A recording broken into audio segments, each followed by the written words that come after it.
Aviso importante: as mulheres estão proibidas de ler este livro. Portanto, não assista a este vídeo que é a versão audiobook. Obrigada. Leitura do livro O Jardim da Paz. Versão audiobook do autor Rabino Shalom Arush. Realização: Canal Marido de Verdade no YouTube. Leitura da primeira parte do capítulo 5. Capítulo 5. Honra a esposa. Diferente do homem, cujo principal Yeseará é o desejo de ter relações sexuais proibidas, o principal Yeseará da mulher é o desejo de ser honrada. A mulher deseja ser tratada com honra mais que qualquer coisa no mundo, especialmente pelo marido, e faz qualquer coisa para conseguir esse sentimento de dignidade. É isso que nossos sábios quiseram dizer com "as mulheres são ingênuas", porque quando são tratadas com consideração e algumas palavras gentis, elas podem ser levadas para qualquer lado.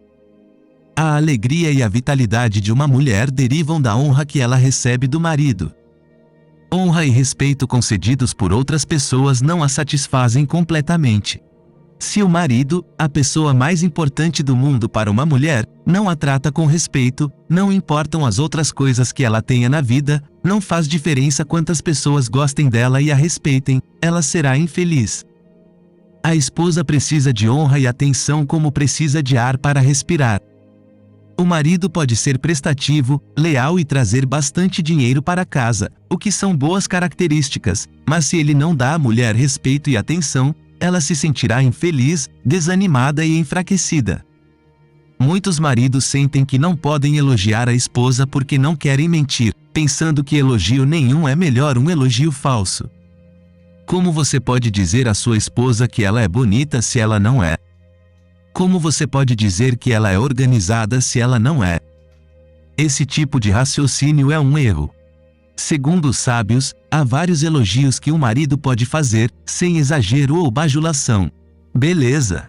Conta a história que o Rabino Elazar, filho do Rabino Shimon, certa vez conheceu um homem extremamente feio e comentou sobre sua má aparência. O homem respondeu: "Vá dizer isso ao artesão que me criou, que obra feia você fez." O Rabino Elazar ouviu a repreensão e ficou profundamente envergonhado. O homem estava certo, se Hashem o criou daquela maneira, aquela era a sua beleza singular. Desse modo, quando o homem acredita que Hashem criou a esposa para ter a aparência que tem, ele passa a ter uma nova perspectiva da beleza dela. A mulher é um trabalho de Hashem e isso significa que ela tem a forma e a beleza exatas que expressam a natureza de sua alma e a permitem alcançar tudo o que ela precisa neste mundo, o que inclui ser atraente o suficiente para o próprio marido. A beleza da esposa é a medida certa para seu marido. Todo marido que internaliza esse conceito pode dizer à mulher, com total sinceridade: "Você é realmente bonita", e se ela disser que é só da boca para fora, ele pode responder: "Quanto a gosto e atração, as pessoas são diferentes. Para mim, você é atraente e bonita." Quanto mais o marido acredita em si mesmo, mais a mulher vai acreditar também. O Talmud, TB, Tratado Yevamot, 62b, lista todas as coisas que um homem solteiro não tem. O homem sem esposa vive sem alegria, bênção, bondade, paredes ou paz. O homem sem esposa não é homem. Essa é uma afirmação explícita do Talmud. Baseado nisso, o marido pode dizer à esposa honestamente: "Você é a fonte de toda a alegria, bênção e bondade na minha vida. Sem você, eu não teria limites nem paz de espírito. Eu não seria nada sem você." De acordo com esse ensinamento talmúdico, isso não é exagero, é a verdade. Em Êxodo 20:23, Hashem nos diz que uma rampa, e não escadas, deve ser usada para se chegar ao topo do altar no tabernáculo. O motivo é que há um pequeno nível de falta de recato quando alguém sobe escadas, o que pode ser evitado com uma rampa. No caso do tabernáculo, a falta de recato seria sentida apenas pelas pedras dos degraus, mas mesmo assim o povo devia ter cuidado com isso. Não podíamos tratar as pedras do altar nem mesmo com o menor desrespeito. O Rashi comenta sobre isso: se para essas pedras, que não têm consciência e não podem se entristecer, a Torá diz que Já que elas servem a um propósito, não as devemos tratar com desrespeito, devemos estar ainda mais atentos para tratar o próximo com respeito. As pessoas são bastante influenciadas pelo modo como as tratamos. Com relação ao nosso assunto de Shalom Bait, podemos dizer que precisamos estar ainda mais atentos ao tratamento que damos à mulher, que é sensível e se magoa facilmente. A Torá diz que deves alegrar-te em tuas festas. Segundo os sábios, a alegria mencionada refere-se ao consumo da carne sacrificial oferecida em honra ao festival. As mulheres, porém, não eram obrigadas a levar sacrifícios. A mitzvah de alegrar-se durante a comemoração era, na verdade, obrigação do marido. Ele era responsável por garantir que a esposa se divertisse. A felicidade da mulher é responsabilidade do marido. O marido deve estar sempre buscando oportunidades de elogiar a mulher. Sua aparência, ideias, trabalho, como ela lida com as crianças, como cuida da casa, tudo isso merece elogios constantes. Dizer como ela está bonita com a roupa que está usando sempre a deixará alegre. Quanto mais coisas o marido encontra para poder elogiar a esposa, mais feliz ela fica. Para que reclamar? É da natureza da mulher dizer o que lhe vem à mente. Então é natural que a esposa conte ao marido suas dificuldades e insatisfações na vida quando essas coisas estão lhe preocupando. No entanto, quando as reclamações e o pessimismo são os seus únicos tópicos de conversa, é sinal de que há algo errado e ela está sofrendo. Muitos maridos pensam que a esposa reclama muito e sem motivo. Eles sentem que estão fazendo o melhor para serem bons maridos, ajudam com as compras, ajudam em casa, sorriem, dão apoio, e acham que se depois de tudo isso a esposa ainda reclama, ela tem algum problema. Alguns até lhe perguntam: por que você reclama o tempo todo? Isso é um grande erro. Não apenas o marido assim não mostra nenhuma consideração ou compaixão pela esposa infeliz, como também aumenta seu sofrimento quando coloca a culpa nela. Ele passa a impressão de que está ótimo, então se ela está infeliz, ela deve ter algum problema. Isso é trágico, especialmente quando um pouco de empatia e algumas palavras poderiam melhorar seu mau humor. Se a esposa está infeliz, o problema não é com ela, mas sim com o marido. No capítulo 4, contei a história do homem rico que procurou o rabino da cidade para reclamar de sua terrível esposa. O rabino o aconselhou a fazer uma promessa e não cumprir, e então, conforme ensinamentos cabalísticos, a esposa morreria em algumas semanas, já que estava claro que ele não tinha a intenção de cumprir a promessa. O rabino sugeriu que ele fizesse o maior esforço possível para tornar agradáveis as últimas semanas da mulher neste mundo. O homem voltou para casa e começou a tratar bem a esposa, dar atenção, comprar presentes e assim por diante. Para sua surpresa, ela começou a retribuir com bondade, falando com ele de maneira agradável, fazendo as comidas de que ele mais gostava, etc. Ela se tornou uma pessoa completamente diferente. Aprendemos uma importante lição com essa história. A maneira negativa com que o rico tratava a esposa era a causa de seu comportamento desagradável. Assim que ele começou a respeitá-la, ela se transformou em uma esposa doce e amável. Ela era seu espelho. As dificuldades da mulher estão enraizadas em seu marido. O rabino Berland me disse: você deve sempre elogiar sua esposa e rezar para que ela acredite que você a ama. Se o homem não é completamente puro em Shemira Abrit, santidade pessoal, ele ama apenas a si mesmo, e não a sua esposa. Enquanto tenta melhorar, o homem precisa rezar para que Hashem faça sua esposa acreditar em seu amor.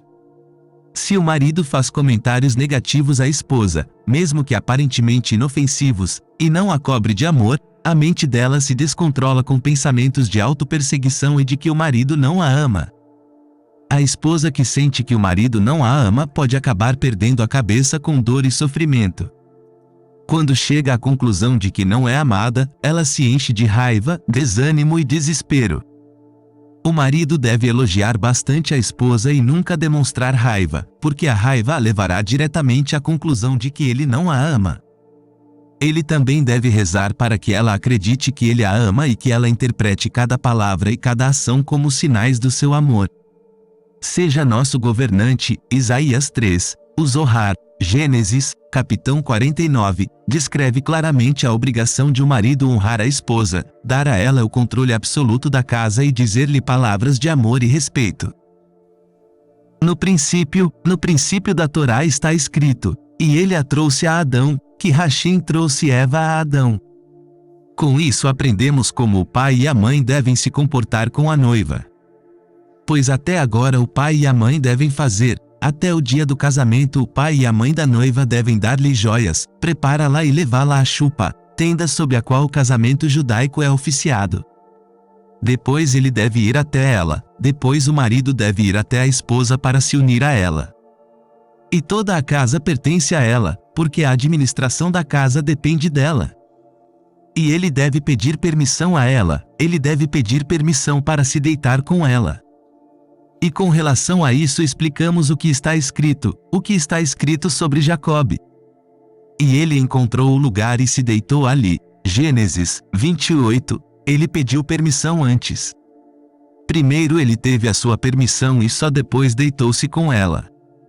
Com isso aprendemos que aquele que deseja criar um vínculo com a esposa precisa encontrar-se com ela e adoçá-la com palavras.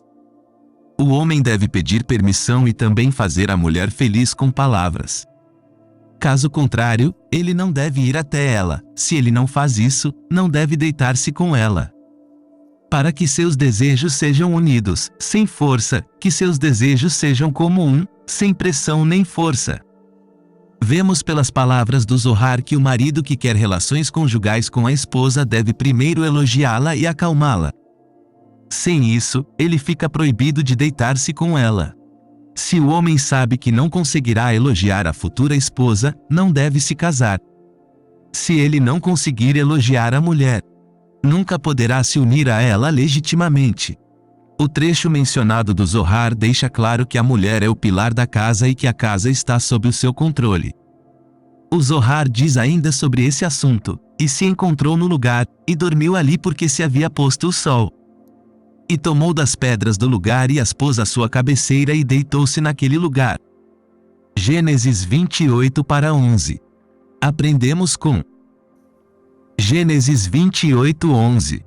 Aprendemos com isso que mesmo que um rei tenha uma cama de ouro e belas colchas para se deitar, mas se a rainha lhe prepara uma cama de pedras, ele deve deixar a sua cama, a cama de ouro, e deitar-se na cama que ela preparou, como está escrito, e deitou-se naquele lugar.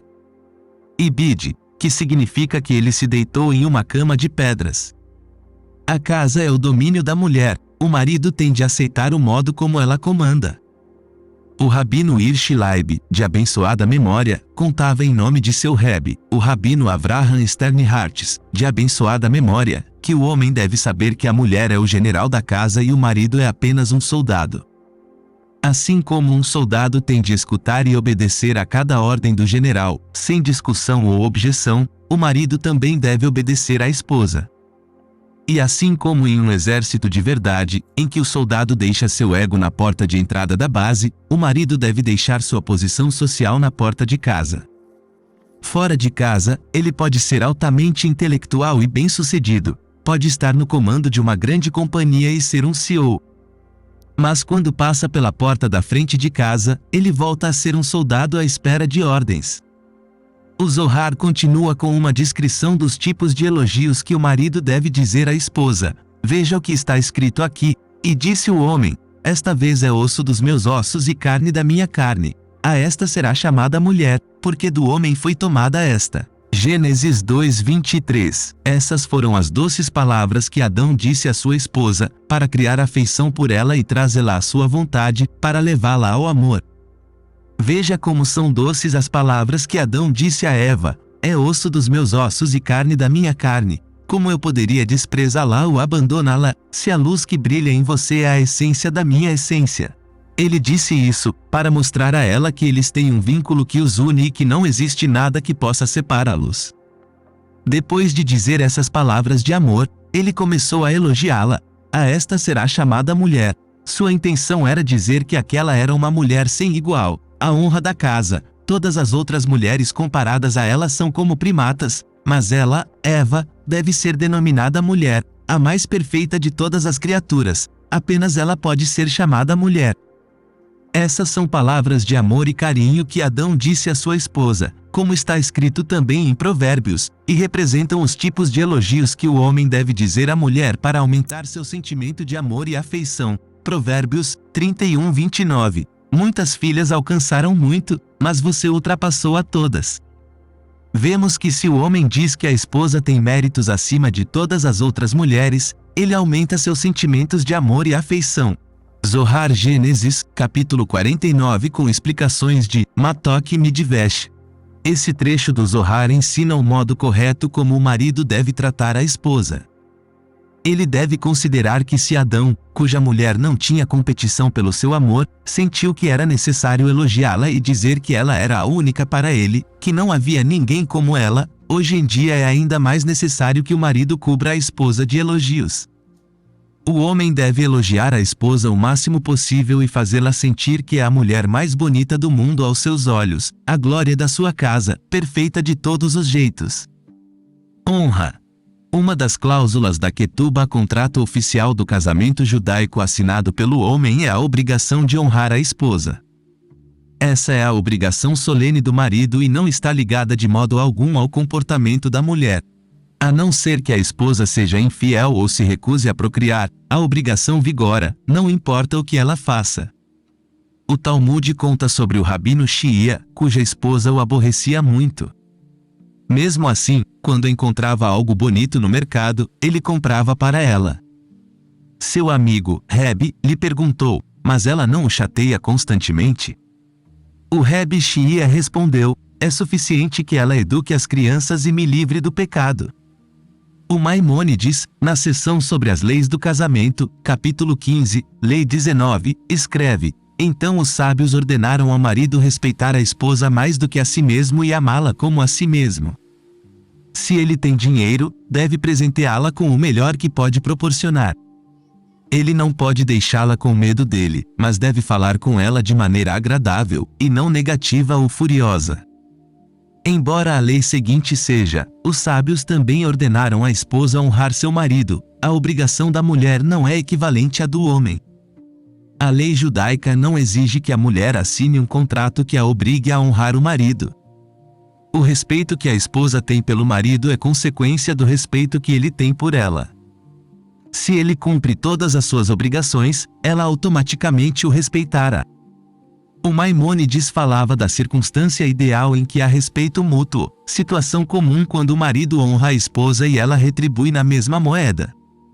A vontade de o marido ser enaltecido pela esposa não é natural, pois a verdadeira natureza do homem é ser doador e a da mulher é ser receptora. É o marido que deve honrar a mulher, e não o contrário. O marido que busca a honra deve entender que esse é um atributo feminino. Fim da leitura da primeira parte do capítulo 5.